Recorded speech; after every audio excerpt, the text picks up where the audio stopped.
डोडो TV.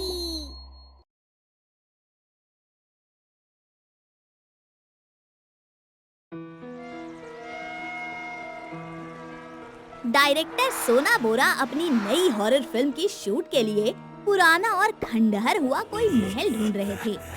इसी सिलसिले में वो आज कुंभल नगर जा रहे थे। वो ट्रेन से उतरकर जैसे ही स्टेशन से बाहर आए, तभी वहाँ एक रिक्शा वाला जिसका नाम मोहन था, वो बाहर आया। ओए शहरी साहब, यहाँ कोई मोटर गाड़ी नहीं मिलेगी। यहाँ तो सिर्फ 2 ही गाड़ी चलती है, एक मेरी रिक्शा, नहीं तो फिर चरण बाबू की गाड़ी। मैं तुम्हारी रिक्शा पर नहीं जाऊंगा। जाओ चरण बाबू की गाड़ी भेजो। उसे भेजना क्या है शहरी बाबू, ये रहे आपके 2 चरण बाबू। इन दोनों पैरों से चल दीजिए जहाँ भी जाना हो।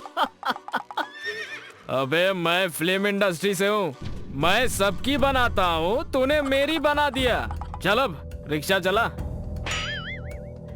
डायरेक्टर सोना बोरा मोहन के रिक्शे पर बैठकर कुंभल नगर की तरफ चल दिए।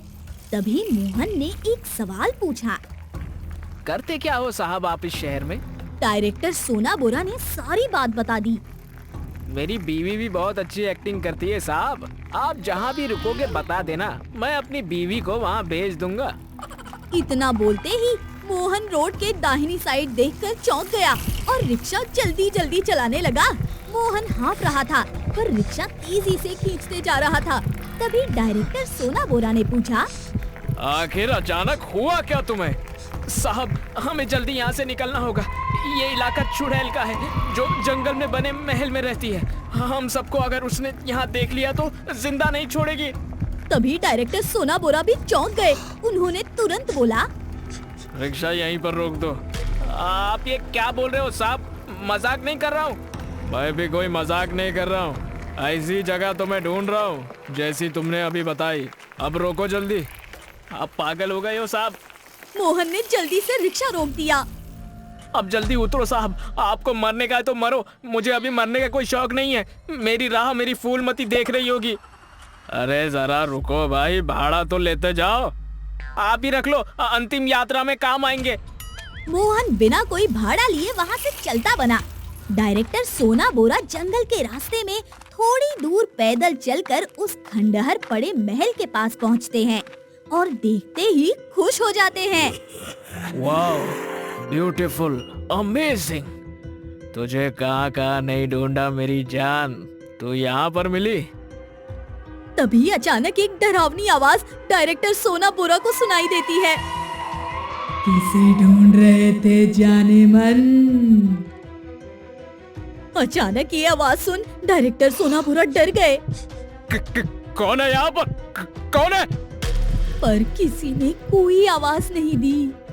अरे लगता है लोकेशन मिलने की खुशी में इतना एक्साइटेड हो गया हूँ कि मुझे मेरी फिल्म के डायलॉग्स अभी से सुनाई देने लगे हैं। चलो अब अंदर जाकर देखता हूँ। डायरेक्टर सोना बोरा अंदर जाते हैं। सुपर्ब! ढेर सारे मकड़ी के जाले, पुराना लटका हुआ झूमर, खिड़की के ठीक सामने जंगल, सब कुछ नेचुरल, पूरा हॉरर सेटअप तैयार है। ऑडियंस तो डर के पागल हो जाएगी। तभी अचानक वहाँ एक मोमबत्ती जल गई। मोमबत्ती धीरे धीरे खुद चलती हुई डायरेक्टर सोना बोरा की तरफ बढ़ रही थी। डायरेक्टर सोना बोरा को थोड़ा डर लग रहा था, फिर भी उन्होंने हिम्मत करके पूछा, यहाँ पर कोई रहता है क्या? मैं इस लोकेशन के पैसे देने को भी तैयार हूँ, कोई हो तो बाहर आओ।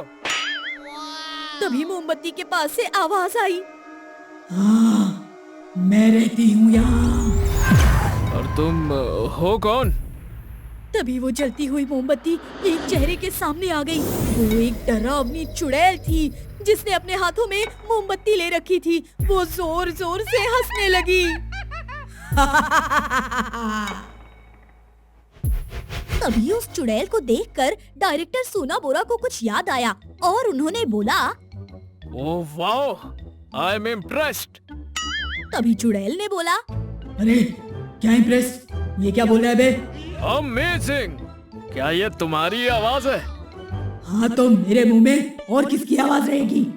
सुपर्ब!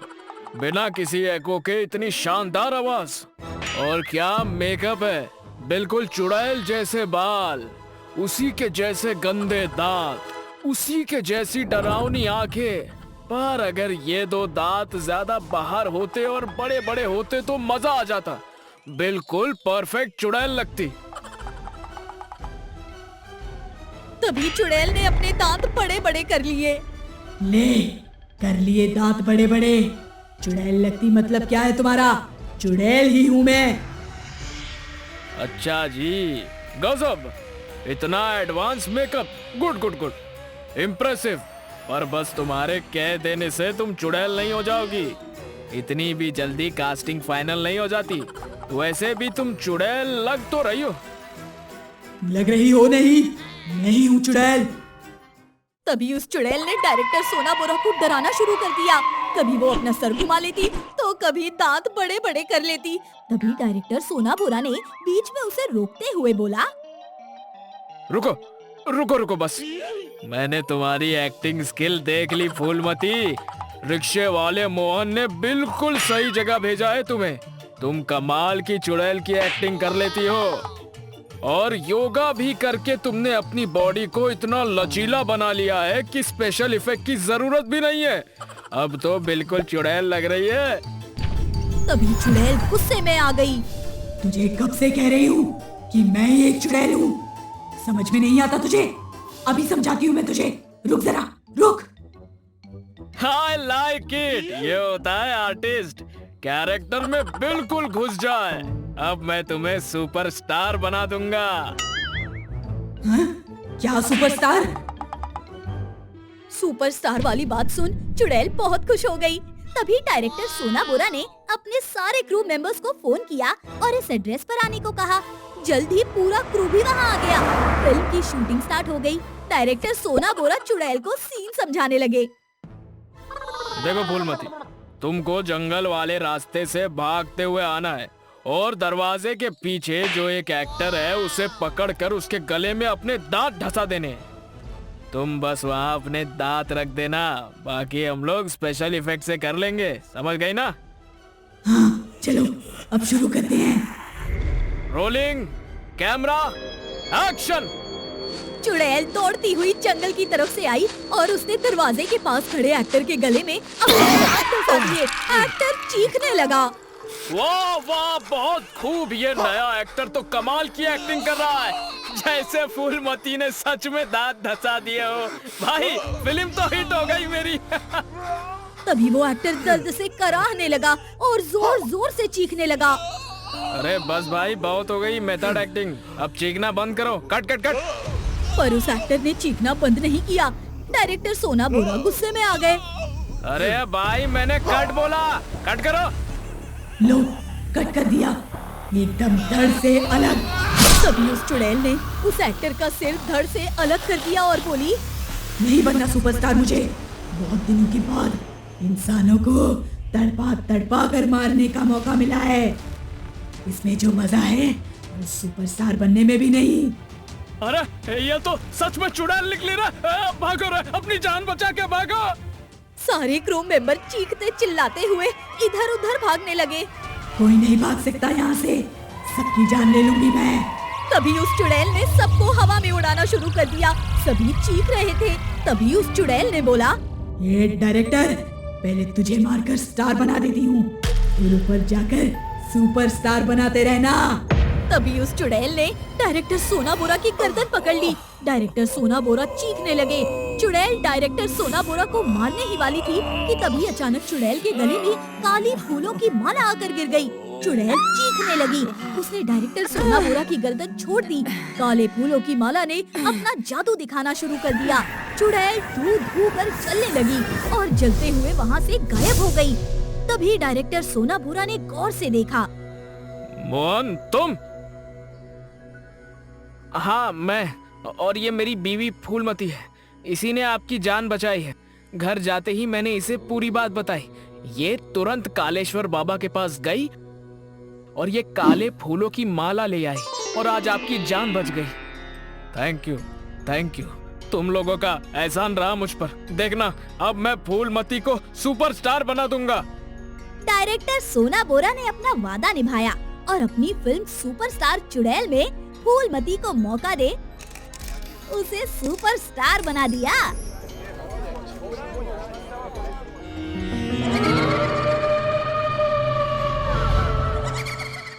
राजन का राजस्थान के छोटे से शहर में नया नया ट्रांसफर हुआ था। वो बिजली विभाग में काम करता था।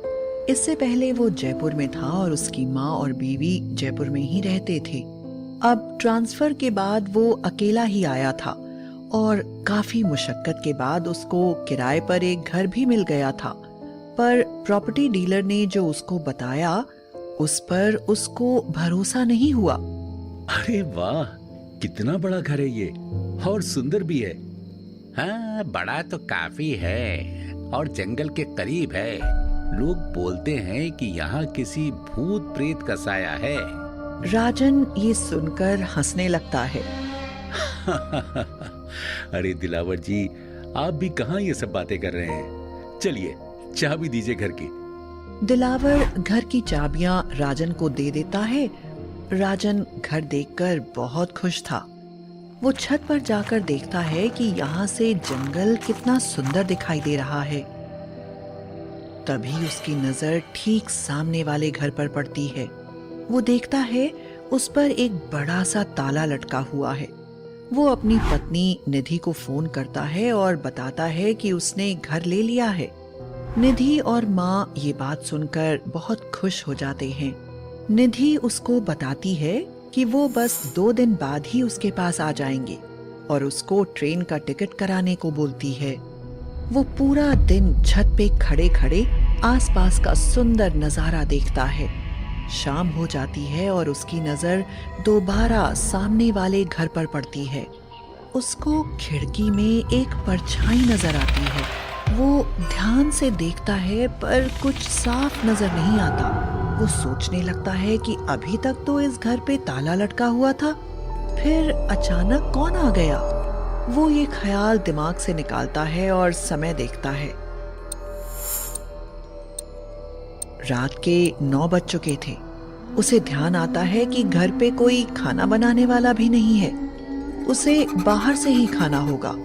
वो बाहर जाने के लिए जैसे ही सीढ़ियों से नीचे उतरता है, दरवाजे पर खटखटाहट होती है। वो दरवाजा खोलता है तो उसे अपनी आंखों पर भरोसा नहीं होता।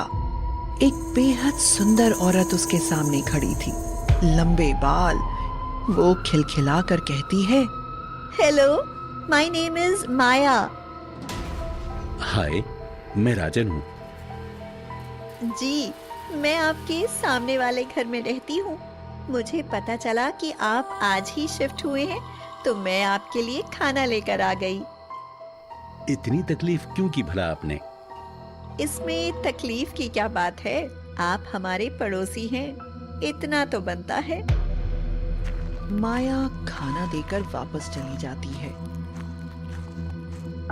राजन खाना खाते वक्त सोचता है कि अगर ये औरत सुबह से यहाँ थी ही नहीं तो इसे कैसे पता कि मैं अकेले ही यहाँ शिफ्ट हुआ हूँ। खैर, बढ़िया खाने के सामने ये सवाल वो भूल जाता है और सोने चला जाता है। रात के ठीक 12 बजे कोई उसका दरवाजा खटखटाता है। वो गहरी नींद से जागता है और सोचता है कि भला इस समय कौन होगा। वो दरवाजा खोलता है और सामने माया को खड़े देख चौंक जाता है। माया जी, आप इस समय? हाँ, वो मैं आपसे बर्तन लेना भूल गई थी। राजन उसको बर्तन वापस करता है और वापस सोने चला जाता है। पर अब उसकी आंखों में नींद कहाँ। भला रात के 12 बजे क्यों कोई औरत किसी पराये मर्द के घर आएगी। इन्हीं सवालों के बीच वो न जाने कब सो जाता है और सुबह उठकर ऑफिस भी निकल जाता है। ऑफिस से ही वो निधि को फोन करता है। निधि, कल सुबह की ट्रेन है। टिकट मैंने मेल कर दिया है तुम्हें। हाँ, मैंने देख लिया है।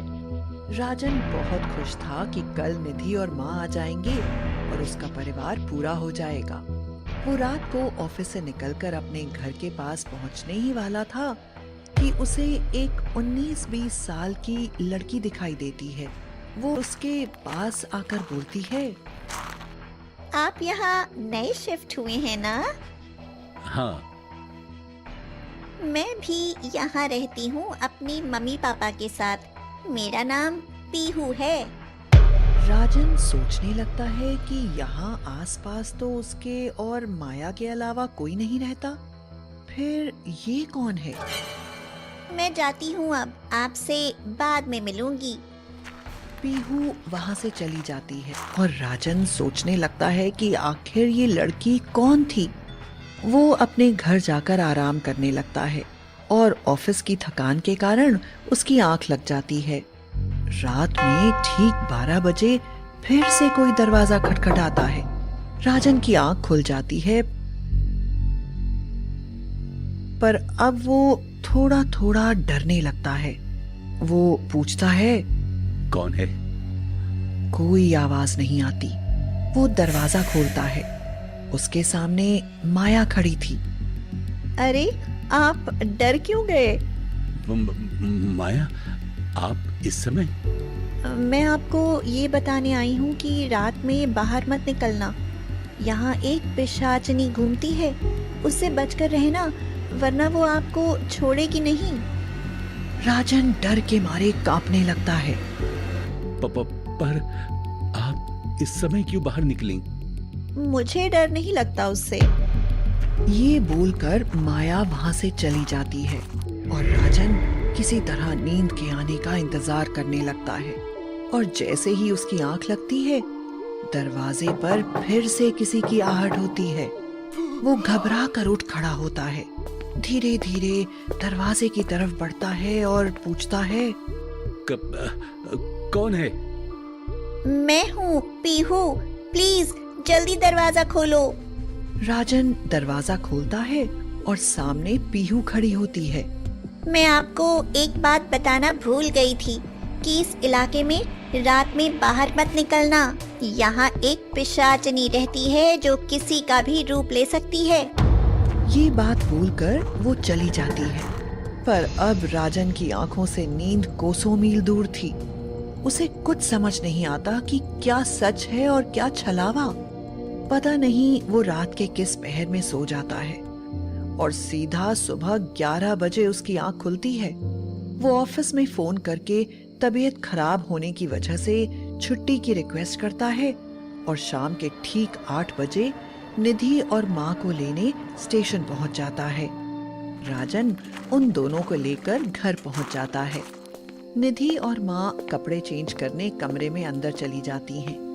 राजन सोचता है कि क्या उसे निधि और माँ को बता देना चाहिए कि उसके साथ पिछले 2 दिनों से क्या हो रहा है, पर फिर वो सोचता है कि अभी तो ये लोग आए हैं, फालतू में परेशान नहीं करना चाहिए।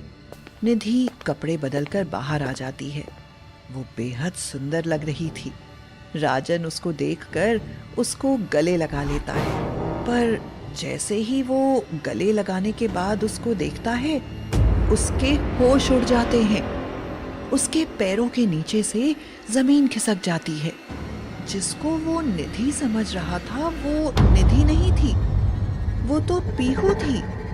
पर राजन सोचता है कि वो पीहू कैसे हो सकती है। पीहू, तुम?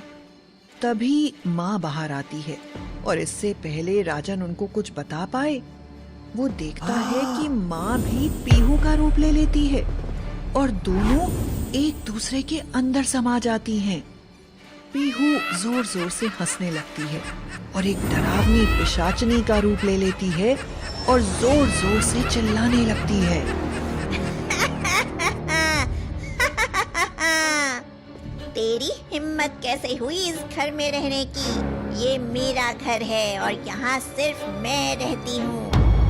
राजन डर के मारे वहाँ से भागने लगता है, पर दरवाजा अपने आप बंद हो जाता है और पिशाचनी राजन को हवा में उठा लेती है। राजन रोने लगता है। प्लीज मुझे छोड़ दो। वो राजन को नीचे जमीन पर छोड़ देती है। को बहुत चोट लगती है, पर उसे समझ नहीं आता कि वो क्या करे। वो राजन पर अपनी शक्ति छोड़ती है, पर ये क्या, उसकी शक्ति को कोई रोक लेता है। राजन देखकर हैरान हो जाता है। माया तुम? माया ठीक राजन के सामने खड़ी थी और उसके हाथ में 2 दुर्गा माँ की मूर्तियां थीं। उसकी वजह से पिशाचिनी की शक्ति का उस पर कोई असर नहीं होता। वो एक मूर्ति राजन को दे देती है। राजन मूर्ति लेकर खड़ा हो जाता है।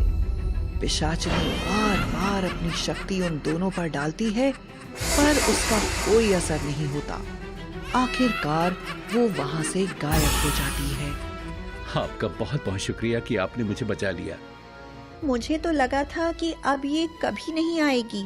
मैंने 5 साल पहले ही देवी माँ के त्रिशूल से इसको भस्म कर दिया था।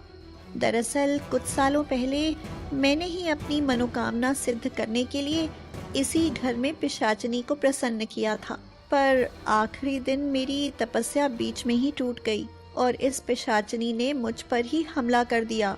उस समय मेरे पास ये देवी माँ की मूर्ति थी जिससे मैं बच गई और मैंने इसको भस्म कर दिया, पर ये पिशाचिनी अब फिर से वापस आ गई। मैं इसको जल्द ही हमेशा के लिए यहाँ से भगा दूंगी। फिलहाल आपका यहाँ से चले जाना ही बेहतर होगा। इतने भयानक अनुभव के बाद अगली सुबह ही राजन उस घर से निकल जाता है और ऑफिस जाकर अपना तबादला फिर से जयपुर करवा लेता है और फिर वापस लौटकर कभी वहां नहीं आता। राकेश की मीटिंग खत्म हुई और वो बिल्डिंग के थोड़ा बाहर जाकर टैक्सी का इंतजार करने लगा। तभी उसकी वाइफ का फोन आया। हाँ आशा, मैं बस टैक्सी का ही वेट कर रहा हूँ। एक तो ये बिल्डिंग इतनी आउटस्कर्ट्स में है कि यहाँ पर कुछ भी नहीं मिलने वाला जल्दी। जैसे ही मुझे ऑटो या टैक्सी मिलती है मैं तुम्हें कॉल करता हूँ। ओफो, इतनी देर हो गई, कुछ भी नहीं मिला अब तक। एक तो इतना सुनसान रास्ता है, पता नहीं यहाँ लोग रात में कैसे आते जाते हैं। बहुत देर बाद राकेश ने एक ऑटो को आते हुए देखा, लेकिन जब उसने रोकने के लिए हाथ बढ़ाया, रुको रुको, ऑटो उसके सामने से तेजी से गुजर गया। पता नहीं कैसे लोग हैं। कुछ देर बाद उसे टैक्सी आती हुई दिखाई दी। राकेश ने फिर से हाथ देकर उसे रोकने की कोशिश की। रुकिए रुकिए प्लीज। पता नहीं मैं आज कैसे पहुंच पाऊंगा। एक तो यहाँ वैसे भी कोई नहीं दिख रहा और जो आता भी है वो रुकता ही नहीं। राकेश थोड़ा परेशान हो गया। जब उसे वहां खड़े हुए बहुत देर हो गई तो उसने फिर से आशा को फोन किया, लेकिन फोन नहीं लगा। कुछ देर बाद उसे एक बस आते हुए दिखाई दी। वो थोड़ा सा खुश हुआ। शायद ये बस रुक जाए, कोशिश करके देखता हूं। इस बार वो हाथ दिखाकर जोर से आवाज देता है, रोको रोको, बस को रोको। बस बहुत तेजी से उसके आगे से निकली और वो थोड़ा डर गया। उसने तेज आवाज में कहा, अरे भाई, इतनी तेजी से क्यों जा रहे हो? मारोगे क्या? कुछ दूर जाकर बस रुकी। अंततः राकेश बस में चढ़ गया।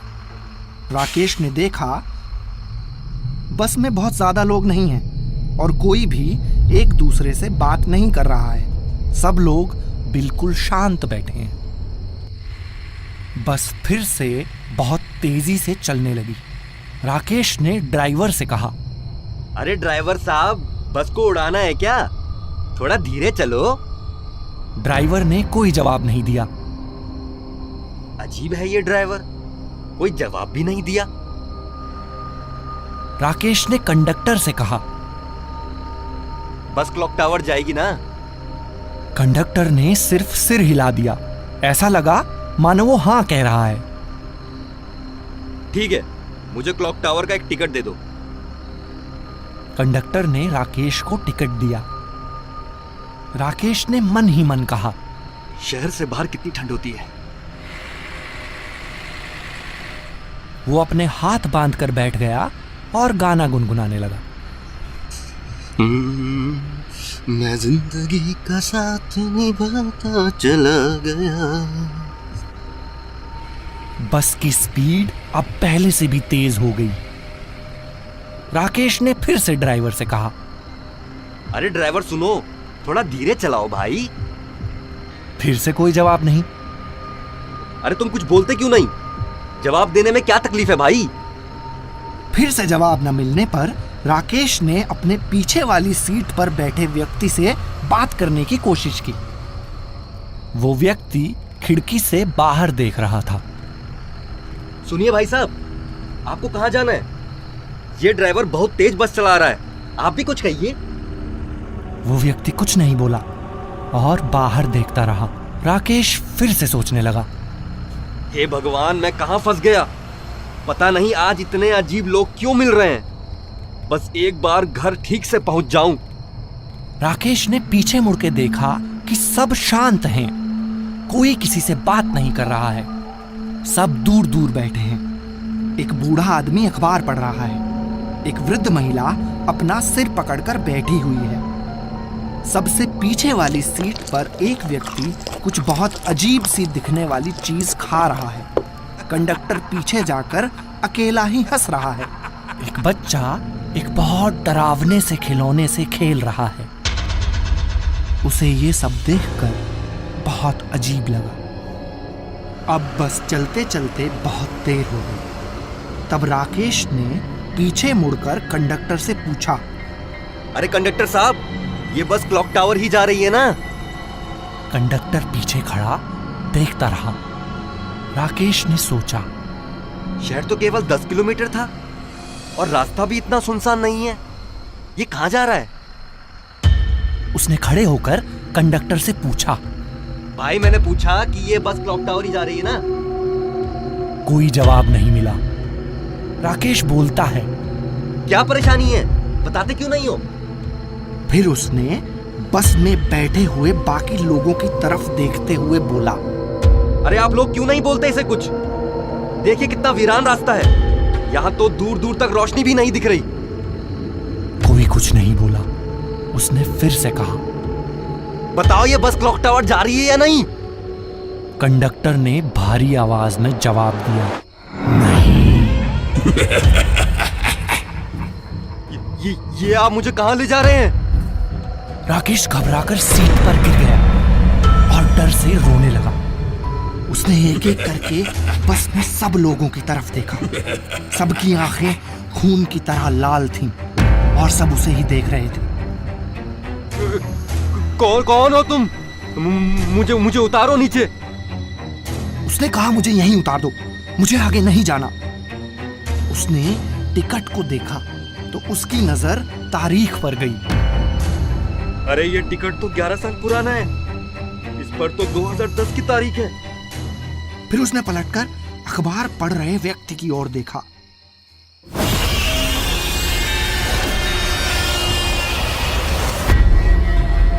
वो बहुत डर गया, रोते रोते कहने लगा, मुझे आगे नहीं जाना। ड्राइवर बस रोको, प्लीज बस रोको। वो भागकर ड्राइवर के केबिन में गया। ड्राइवर ने उसकी तरफ देखा। राकेश ने देखा कि उसकी आंखें भी लाल हैं और चेहरे पर खून है। नहीं। राकेश डर से पूरी तरह कांप रहा था। उसने देखा कि बस एक खाई की तरफ बढ़ रही थी। अरे ये बस तो खाई की ओर जा रही है। कुछ करो प्लीज। मैं हाथ जोड़ता हूँ, बस रोको। राकेश बोलता रहा, बस रोक दो, लेकिन बस नहीं रुकी। जब बस नहीं रुकी तब वो बस के दरवाजे पर जाकर खुद ही बस से बाहर कूद गया।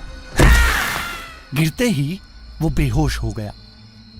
जब उसकी आंख खुली तो उसने एक बूढ़े आदमी को अपने पास खड़े देखा। बेटा ठीक तो हो? ये चोट कैसे लगी तुम्हें? अंकल, मैं कल रात को एक बस में था और फिर। तब तक वृद्ध व्यक्ति बोल पड़े, अच्छा, तो तुम लाल रंग की बस में थे क्या, जो कहीं नहीं रुकती? जी, आपने बिल्कुल ठीक समझा। लाल रंग की बस थी। आप जानते हैं उसके बारे में? हाँ, यहाँ आसपास के लोग जानते हैं और कोई भी उस बस में नहीं बैठता। उसे मौत की बस कहते हैं। वो 11 साल पहले खाई में गिर गई और उसमें बैठे सभी लोग मर गए थे। वो बस हर रात इस रास्ते से गुजरती है और उस दुर्घटना को दोहराती है। तुम बहुत नसीब वाले हो कि बच गए बेटा, वरना इस बस में बैठकर आज तक कोई जिंदा नहीं बचा है। तुम्हारा घर कहाँ है? आओ तुम्हें छोड़कर आता हूँ। राकेश उस बूढ़े आदमी के स्कूटर पर बैठकर वहां से निकल गया।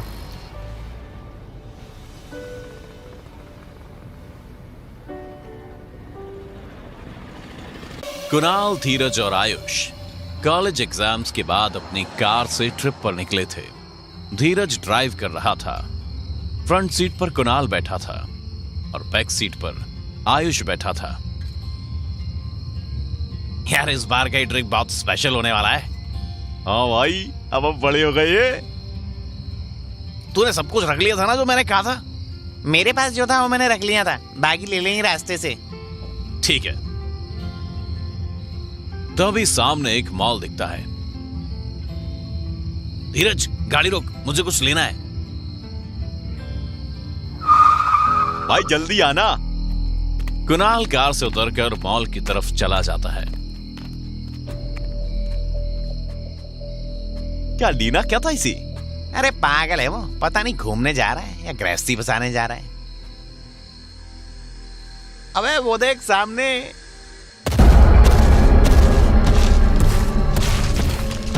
वो क्या है? लग तो कोई खम्मा रहा है। खम्मा चलने कब से लगा भाई? ऊपर देख, लगता है सायरन लगी है। हो सकता है कि यहाँ के लोग कोई फंक्शन कर रहे हो और कोई और रीजन से सायरन ले जा रहे हो। हाँ, वो तो सकता है। तभी कुणाल आकर गाड़ी में बैठता है। उसके हाथ में गन होती है। भाई ये क्या लाया तू? हम कोई शिकार करने जा रहे हैं क्या? अरे वो बिल्डिंग काउंटर पर उन्होंने कहा कि सर ये ले लीजिए, आपको आगे जरूरत पड़ेगी, ये एरिया बहुत खतरनाक है। ये गन कौन सी है? लेजर। यहाँ सायरन पिलर से क्या? ये क्या होती है? वो हॉलीवुड मूवीज। अरे भाई तू मूवीज कम देखा कर, ठीक है? धीरज गाड़ी स्टार्ट कर देता है और वो लोग आगे बढ़ जाते हैं। तभी सायरन की आवाज आती है। लगता है आसपास कोई फैक्ट्री है, पर ये आवाज थोड़ी अलग है भाई। ना तो एम्बुलेंस जैसी है ना पुलिस जैसी। इंडस्ट्री वाली भी अलग होती है। ये कौन सी है? तभी धीरज झटके से गाड़ी रोक देता है। उन्हें जोर का झटका लगता है। वो लोग नजरें उठाकर देखते हैं तो उनके सामने दो लंबी लंबी टांगे होती हैं जो पतले पिलर्स जैसी दिखती हैं। ये क्या बोला है? चुप हो जा भाई। उसी वक्त सामने एक कुत्ता दौड़ते हुए रोड के इस पार से उस पार जाता है। वो दोनों टांगे भी उस कुत्ते के पीछे चल देती हैं।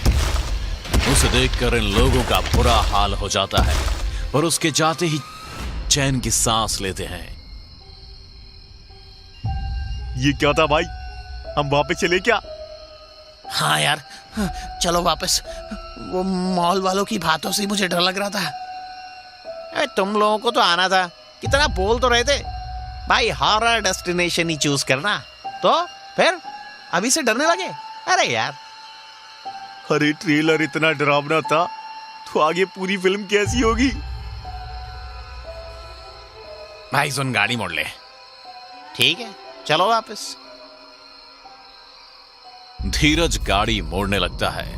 वो इतना डरा हुआ होता है कि ढंग से गाड़ी भी नहीं चला पाता है। तभी फिर से सायरन की आवाज आने लगती है और उनके गाड़ी के मुड़ते ही फिर से वही टांगे नजर आती हैं उन लोगों को। दो लंबे लंबे पैरों के ऊपर एक शरीर होता है और सिर के नाम पर 4 सायरन्स लगे होते हैं। पैरों के जैसे ही पतले पतले लंबे हाथ होते हैं उसके।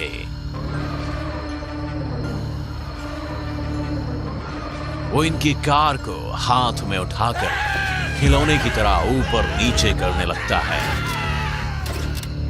कार के दरवाजे खोल देता है और जैसे ही ऊपर नीचे करता है, ये लोग नीचे जमीन पर गिर जाते हैं। ऊपर से गिरने के कारण चोट तो लगती है, पर जान की फिक्र में उठकर भागने लगते हैं। आयुष के ऊपर लेजर गन गिरती है तो वो उसे लेकर भागता है। भागते भागते कब जंगल में घुस जाते हैं ये उन्हें पता ही नहीं चलता। आयुष, तूने हमें फंसा दिया। यार मुझे नहीं पता था यार ये जगह इतनी खतरनाक होगी। अगर हम मर गए तो? अरे भागो यहाँ से, अगर वो आया तो लेजर गन से हम उसे मार देंगे। फिर से वही सायरन की आवाज आने लगती है। जंगल के पेड़ों के बीच फिर वही टांगे इन लोगों को दिखने लगती हैं। ये लोग पत्थरों की आड़ में छुप जाते हैं।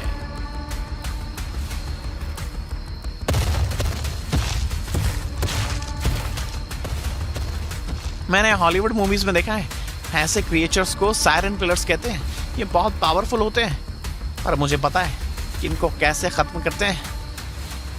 यार तुझे जो करना है वो कर, पर आज हम लोगों की जान बचा ले प्लीज। तुम लोग चुप रहना, अगर वो इधर आए तो सब अलग अलग भागना। अब मैं गोली चला रहा हूँ, ठीक है? Okay bro. इधर सायरन पिलर पूरे जंगल में लोगों को ढूंढ रहा होता है और अचानक उनके पास आ जाता है।